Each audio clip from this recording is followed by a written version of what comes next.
사람한테 줬을 적에는 참된 선물이 아니라고 얘기하죠. 그래서 사람들은 이런 상호성을 가지고 있는데, 상호성은 이것도 루이지오 브루니의 그 상호성이라는 책에서 제가 가지고 온 건데요. 상호성은 세 가지로 나눕니다. 형식적 상호성, 순수한 상호성, 친교적 상호성의 세 가지를 보는데, 이 세 가지 상호성은 각각 세 가지의 측면에서 볼 수가 있습니다. 형식적 상호성은 계약이죠. 그래서 이거는 동등한 조건에서 주고받아야 됩니다. 돈을 주고 집을 사면 그 집에 상응하는 가치의 돈을 주는 거죠. 그리고 뭐 결혼이라던가 이런 것들도 전부 이 형식적 상호성의 관계라고 볼 수 있습니다. 그리고 조건도 같고 양자는 동등하죠. 순수한 상호성은 자원봉사의 경우로 보는데, A에서 B로 일방적으로 가죠. 만약에 아픈 할머니가 있어서 어떤 자원봉사가 그 집자가 그 집에 가서 청소를 하고 음식을 준비해 준다면 이 물질이나 노동은 일방적으로 A에서 B로 흘러갑니다. 그리고 조건도 똑같지 않죠. 이 사람은 대가를 받고 하는 게 아니고 무료로 선의를 가지고 하는 거니까. 그렇지만 이 만약에 아무것도 하지 못하고 받기만 하는 사람이 진심으로 이 자원봉사자한테 감사하는 마음을 가졌을 때, 자원봉사자는 물질적인 대가가 없었다 하더라도 만족해하면서 이 두 사람 사이의 관계는 동등해질 수가 있습니다. 그렇지만 이 친교의 상호성은 한 가지를 더 하고 있는데, A, B, C 이 표에서 보고 있듯이 만약에 A라는 기업이 가난한 B라는 사람에게 자기가 남은 그 기업의 이익의 일부를 제공을 하잖아요. 그러면 이 기업주는 그 도움을 받은 가난한 사람이 이 기업을 위해서 뭔가를 보답을 하고 감사의 표시를 하는 것이 아니라 자기와 다름없이 어쩌면 자기보다 더 가난한 이웃을 바라보면서 그 옆에 있는 이웃을 사랑했을 적에 이 기업주는 그걸로 자기가 했던 그 어떤 물질적인 기여 아니면 관심 그런 것들에 대해서 기쁘게 생각하는 거예요. 그래서 기업주일 수도 있고 개인일 수도 있지만 이 사회 전체의 선을 위해서 자기 자신한테 돌아온다던가 내적인 만족이 없다 하더라도 주는 이런 상호성을 친교적 상호성이라고 구분을 합니다. 여기에서 조건성이 0에서 100이라고 했던 것은 아무것도 돌아오지 않을 수도 있지만 만족감은 이미 다 채워졌다고 느낄 수 있는 그런 거죠. 그래서 그 주는 사람도 받은 사람도 그리고 제3자한테 줬을 때 세 번째로 받게 되는 이 사람들은 모두가 인간적인 품이나 그 존중을 받는 면에 있어서 동등하다고 보는 겁니다. 그런데 이 친교의 경제가 미안한데 군데군데 제가 고치지 못해요. 공유경제가 지니고 있는 이 가난한 사람들에 대한 관심은 세 가지 측면을 다 내포하고 있다고 보는 거예요. 형식적 상호성이 그 동등성과 그 조건을 제시한다고 해서 친교적 상호성보다 못한 것이 아닙니다. 이것은 뼈대예요. 기업을 유지하게 하는 틀이고, 그리고 사람 사이의 어떤 그 관계의 기본을 토대이기 때문에 이것. 그리고 순수한 상호성은 직장 동료들 사이의 관계로도 비유를 합니다. 그래서 이 모든 것들이 공유경제 기업에서는 세 가지가 다 함께 작동을 해야 되는 거죠. 그러면서 다른 데서는 없는 이 친교적 상호성에까지 열려있는 것인데, 제가 사회적 기업이나 협동조합 그리고 여러 가지 지금 우리 사회에서 이렇게 움직이고 있는 그런 사회적 운동에서 이렇게 그 협동조합 하시는 그 활동가들 시민단체에서 봤을 적에 순수한 상호성까지는 있지만 아직 이 친교적 상호성에 대한 그런 마인드는 없기 때문에 제가 보기에는 공유경제가 가지고 있는 어떤 사회에 기여할 수 있는 면들은 이런 면이 아닐까, 그 자세, 열려있는 것 그런 거라는 생각이 들었습니다. 그런데 이 무상성은 키아라 루빅이 얘기하고 있는 그 아가페적인 인간, 무상성 그런 것들에 대해서도 얘기를 하고 싶은데요. 사람은 여기 처음에 그 페르소나에 대해서 얘기할 때 그 부분에 대해서는 좀 한마디라도 하고 싶었어요. 페르소나는 이태리어로 영어로 퍼슨이죠. 그래서 우리가 그냥 보통 개인을 퍼슨이라고 얘기하잖아요. 사람들을. 그런데 이것을 처음 이렇게 썼던 것은 신학적인 용어라고 합니다. 그래서 뭐 카톨릭이나 그 크리스찬을 그 종교를 가지고 있지 않은 분들도 하느님이 삼위를 가지고 있다는 얘기는 들으셨을 것 같아요. 성부, 성자, 성신 삼위를 가지고 있는데 하느님은 한 분이다. 그렇게 얘기하잖아요.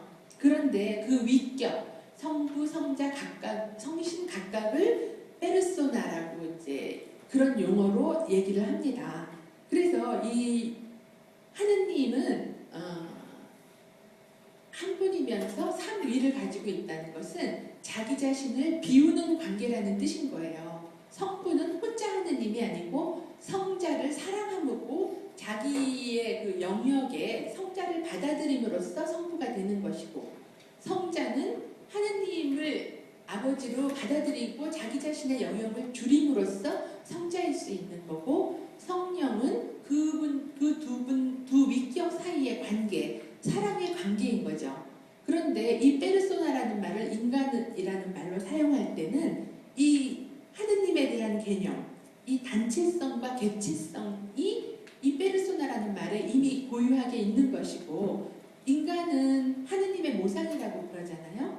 그러니까 사람은 그냥 개인적인 존재, 독립되어 있는 개체가 아니고 인간이라는 존재가 이미 관계성을 가지고 있고 그런 본질을 가지고 있는 존재다. 그렇게 보고 있는 거죠. 저는 이 말의 의미가 참 이렇게 마음에 와닿았었어요. 그래서 사람이 다른 사람에 대해서 무상일 수 있는 존재라고 보는 거예요. 그러니까 우리는 자본주의 경제에서 사고가 형성이 되었기 때문에 요즘에는 왜 감정 노동자들의 고통에 대해서도 이야기하잖아요. 사람들이 더 말하지 않아도 아시겠지만, 그래서 사람들이 가지고 있는 그 모든 서비스, 요즘에는 이제 물질이 아니고 서비스가 점점 더 상품화되고 있는데, 이런 감정 노동까지도 돈으로 줬기 때문에 나는 누릴 권리가 있다고 생각을 하고, 레스토랑에서 손님이한테 이렇게 만족할 만큼 친절하지 않으면 내가 지불한 돈의 대가를 네가 하지 못하고 있다고 이제 거기에다가 불평을 하기도 하고 그렇게 하잖아요. 그렇지만 사람은 모든 것을 다 돈으로 주고 사는 존재가 아니고 무상으로 자기 자신을 내어놓고 그리고 사랑하고 주고 받을 수 있는 그런 관계라는 것에 다시 주목하는 거죠. 그래서 상대방을 지배하거나 돈으로 주고 사지 않으면서도 정말 사랑하고 자기 자신을 내어줄 수 있는 존재, 그렇게 보는 거예요. 그래서 이 무상성이라는 것은 내적인 동기 그 자체가 목적이고, 그리고 추구하는 것이 선한 것이에요. 그리고 가격이 없는 것이 아니라, 그래서 무상성은 부가치한 것이 아니고 가치가 무한대의 가치를 지닌 것이라고 보는 것이죠. 그런데 이런 무상성이 경제에서도, 시장 경제에서도 가능하다고 보는 것이에요. 그 시스템이 이 공유경제가 가지고 있는 기본적인 믿음이고, 그리고 그것을, 나 이것 좀 도와주세요. 다시 페이지가 안 넘어가는데. 그래서 그거를 경영학의 이론으로 틀을 잡은 것이 이 메소드 레인보우 스코어. 여기 이거를 갖다 영어부터 그냥 그대로 쓰는데요. 이거를 7가지 색깔로 경영 이론을 나눠놓은 것입니다.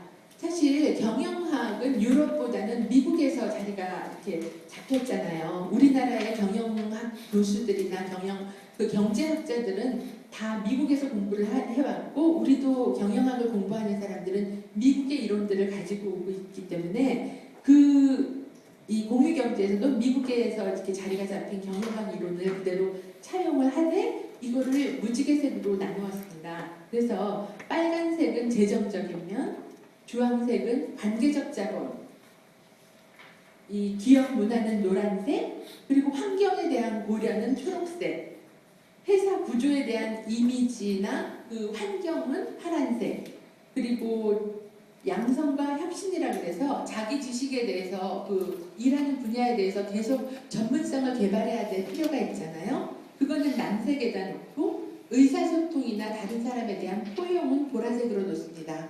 한마디로는 이렇게 되지만 조금 더 자세하게 들여다보면 경제적 자본이라는 것은 회사가 가지고 있는 재정적인 안정성을 추구하는 것, 급여를 주고 인센티브나 이자를 제출하고 할인 판매를 하는 모든 방식을 정말 이 근본적인 사고, 이웃에 대한 사랑의 관점에서 정직하고 협동력을 이렇게 길러가면서, 물론 모든 조직은 협동과 그 경쟁을 해야 되지만 이 구성원의 창의력을 보양하는 차원에서 하는 거지 다른 사람을 이기기 위해서 하는 게 아닌 거죠.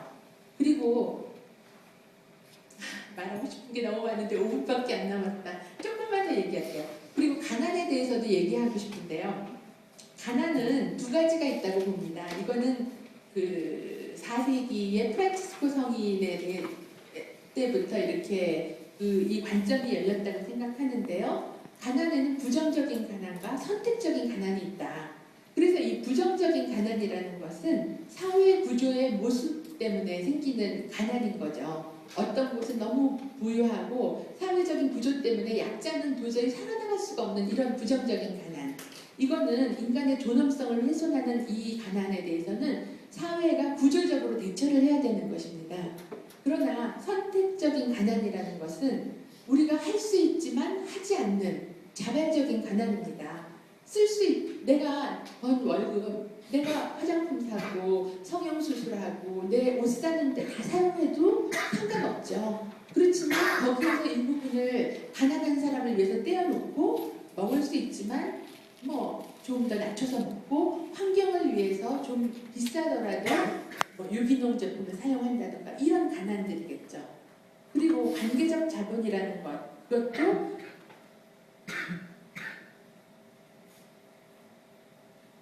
관계적 자본이라는 것은 그 기업이 하나 생기면 여러 방면의 관계가 생기죠. 기업 내부적으로